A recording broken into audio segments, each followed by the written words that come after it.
جرأت کا نام ہے دیوبند والے، عالی مقام ہیں دیوبند والے۔ جرأت کا نام ہے دیوبند والے، عالی مقام ہیں دیوبند والے۔ بسم اللہ الرحمن الرحیم۔ محترم ناظرین، آج ہمیں آپ کے سامنے ایک مسئلہ بیان کرنا ہے۔ وہ یہ ہے کہ روزہ کن کن چیزوں سے ٹوٹ جاتا ہے اور ٹوٹنے کے بعد قضا اور کفارہ دونوں واجب ہو جاتے ہیں، یعنی کن کن صورتوں میں قضا اور کفارہ دونوں واجب ہوتے ہیں، یہ مسئلہ بیان کرنا ہے۔ تو سب سے پہلے آپ قضا کا مفہوم ذہن میں رکھیں۔ قضا کا مفہوم یہ ہے کہ رمضان گزرنے کے بعد ایک روزہ کے بدلے میں ایک روزہ قضا کی نیت سے رکھنا، یہ ہے قضا کا مفہوم۔ اب دوسری بات کہ کن کن اسباب سے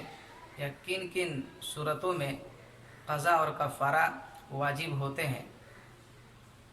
وہ 6 اسباب ہیں جو آپ اسے بغور سنیں اور اسے سمجھنے کی کوشش کریں۔ نمبر 1، جان بوجھ کر ایسی چیز کھا پی لینا کہ جس کو بطور غذا یا بطور دوا یا کسی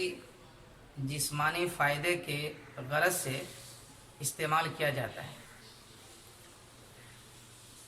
جو چیز بطور غذا یا بطور دوا یا کسی بھی جسمانی فائدے کے تحت یا جسمانی فائدے کی غرض سے استعمال کیا جائے، ان صورتوں میں روزہ ٹوٹ جاتا ہے، روزہ خراب ہو جاتا ہے اور روزہ دار پر قضا اور کفارہ دونوں واجب ہو جاتے ہیں۔ قضا تو میں نے بتا دیا، کفارہ کسے کہا جاتا ہے انشاءاللہ اسے دوسری ویڈیو میں بتایا جائے گا، ابھی تو اسباب بتا رہا ہوں۔ دوسرا سبب یہ ہے کہ روزہ یاد ہونے کے باوجود، روزہ یاد تھا، روزہ یاد ہونے کے باوجود ہم بستری کرنا، ہم بستری کرنے میں چاہے انزال ہو یا نہ ہو، مسئلہ معلوم ہو یا نہ ہو، ہر صورت میں روزہ ٹوٹ جائے گا اور قضا اور کفارہ دونوں لازم ہوں گے۔ پھر سے ایک بار اسے سن لیں۔ روزہ یاد ہونے کے باوجود، یعنی آدمی کو روزہ یاد ہے، اس سے معلوم ہے کہ ہم روزہ سے ہیں، تو روزہ یاد رہتے ہوئے بیوی سے ہم بستر ہو جاتا ہے، تو ایسی صورت میں روزہ ٹوٹ جائے گا اور قضا بھی لازم ہوگا اور کفارہ بھی اس کے اوپر لازم ہوگا۔ نمبر 3، جان بوجھ کر روزے کی حالت میں بیڑی، سگریٹ اور حقہ وغیرہ اس طرح کی چیزوں کا پینا۔ شرط یہ ہے کہ عام دنوں میں ان چیزوں کا وہ عادی ہو، یعنی وہ برابر وہ اس کو استعمال کرتا ہو اور کسی فائدے کے پیش نظر پی رہا ہو، یعنی اس میں اس کا فائدہ ہو اور اسی فائدے کے پیش نظر، فائدے کے تحت وہ حقہ، بیڑی، سگریٹ وغیرہ استعمال کرتا ہو، تو اس سے بھی روزہ دار کو روزہ ٹوٹ جائے گا اور اس صورت میں قضا اور کفارہ دونوں لازم ہوں گے۔ نمبر 4، روزے کی حالت میں کسی کا تھوک منہ میں لے کر نگل جانا، اپنا تھوک نہیں، منہ میں تو اپنا تھوک رہتا ہی ہے تھوڑا بہت، لیکن اس میں بھی مسئلہ یہ ہے کہ اپنے تھوک کو زیادہ مقدار میں جمع کر کے نہ گھوٹے، یہ مکروہ ہے۔ یہاں مسئلہ دوسرے آدمی کے تھوک کو نگلنا ہے۔ اگر ایک روزہ دار نے کسی دوسرے آدمی کا تھوک لے کر کے اپنے منہ میں نگل لیا تو یہ تھوک نگل لینے سے بھی روزہ ٹوٹ جاتا ہے اور قضا بھی لازم ہوگا اور کفارہ بھی لازم ہوگا۔ نمبر 5، جان بوجھ کر کچے چاول یا کچا گوشت کھانے کا بھی یہی حکم ہے۔ یعنی اگر کوئی روزہ دار روزہ کی حالت میں کچا چاول استعمال کر لیا یا کچا گوشت استعمال کر لیا تو اس سے بھی اس کا روزہ ٹوٹ جائے گا اور اس کے اوپر قضا اور کفارہ دونوں لازم ہوں گے۔ نمبر 6، بعض صورتیں ایسی ہوتی ہیں کہ ان سے روزہ نہیں ٹوٹتا مگر روزہ دار لا علمی کی وجہ سے، نہیں جاننے کی وجہ سے یہ سمجھ لیتا ہے کہ اس کا روزہ ٹوٹ گیا، اس کو مسئلہ معلوم نہیں یا نہیں جانتا ہے، اور ایسی صورت پیش آئی کہ واقعی میں اس کا روزہ ٹوٹا نہیں تھا مگر اس نے اپنی جہالت سے، لا علمی سے یہ سمجھ لیا کہ میرا روزہ ٹوٹ گیا۔ مثلا کوئی روزہ دار ٹیسٹ کرانے کے لیے خون نکلوائے تو ظاہر ہے کہ خون نکلوانے سے روزہ ٹوٹتا نہیں ہے، تو اس کی وجہ سے اس نے یہ سمجھا کہ میرا روزہ تو اب ٹوٹ گیا۔ اب اس کے بعد وہ یہ سمجھا کہ اب تو روزہ ٹوٹ ہی گیا ہے، چلو اب کھانا پینا کر لو، کھانا پینا شروع کر دیا تو اس کی وجہ سے اس کا روزہ اب ٹوٹ جائے گا اور اس کے اوپر قضا اور کفارہ دونوں لازم ہوں گے۔ جن میں کسی شخص نے اس غلطی میں کھانا پینا شروع کر دیا کہ اس کا روزہ ٹوٹ چکا ہے حالانکہ اس کا روزہ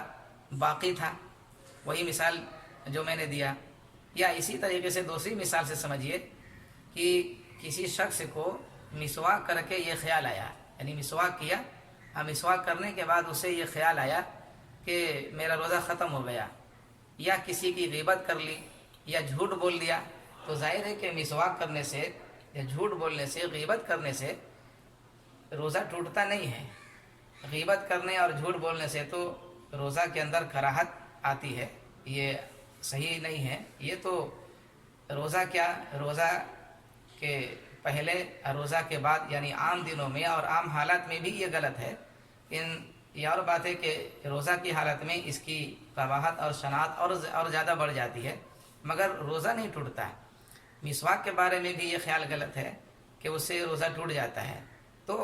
مان لیجئے اگر کسی کو یہ خیال آ گیا مسواک کرنے کے بعد یا غیبت کرنے کے بعد یا جھوٹ بولنے کے بعد کہ میرا روزہ ٹوٹ گیا، اور وہ حالانکہ اس کا روزہ ٹوٹا نہیں، تو روزہ نہیں ٹوٹا مگر اس نے یہ سمجھا کہ روزہ ٹوٹ گیا اور اس کے بعد وہ کھانا پینا کر لیتا ہے، تو اب روزہ ٹوٹ جائے گا واقعی میں، اور اس کے اوپر قضا اور کفارہ دونوں لازم ہو جائیں گے۔ اسی طرح سے زبردستی جمع مرد پر بہر صورت یعنی ہر حالت میں، ہر صورت میں قضا اور کفارہ دونوں لازم ہیں، اور اگر عورت راضی نہیں تھی اس کے ساتھ زبردستی کی گئی تب قضا ہے، کفارہ نہیں، اور اگر ابتدا میں یعنی شروع میں راضی نہیں تھی عورت اور بعد میں وہ بھی راضی ہو گئی تب عورت اور مرد دونوں پر قضا اور کفارہ دونوں لازم ہوں گے۔ اس مسئلے کو ایک مرتبہ پھر سن لیجیے کہ زبردستی جمع میں، جمع کا مطلب صحبت، زبردستی جمع میں یعنی صحبت میں مرد پر ہر صورت میں قضا اور کفارہ دونوں لازم ہیں، اور اگر عورت راضی نہیں تھی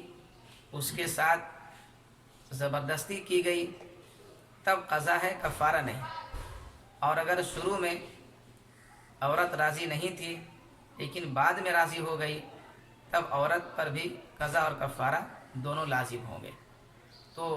یہ جو جن صورتوں کو بتایا گیا ہے، اور یہ بات آپ کے ذہن میں آئی ہوگی کہ ان چیزوں اور ان اسباب کی وجہ سے روزہ ٹوٹ جاتا ہے، اور روزہ ٹوٹنے کے ساتھ ساتھ قضا اور کفارہ دونوں لازم ہوتا ہے۔ تو قضا تو آسان ہے مگر کفارہ کا معاملہ آسان نہیں ہے۔ کفارہ اس کے بعد والی ویڈیو میں بتایا جائے گا، یہ بہت سنگین معاملہ ہے، اس لیے ان اسباب سے روزے کی حالت میں ان چیزوں سے بچنا چاہیے، بچنے کی کوشش کریں۔ اللہ تبارک و تعالی ہمیں اور آپ کو روزہ کے حقوق ادا کرنے کی توفیق عطا فرمائے۔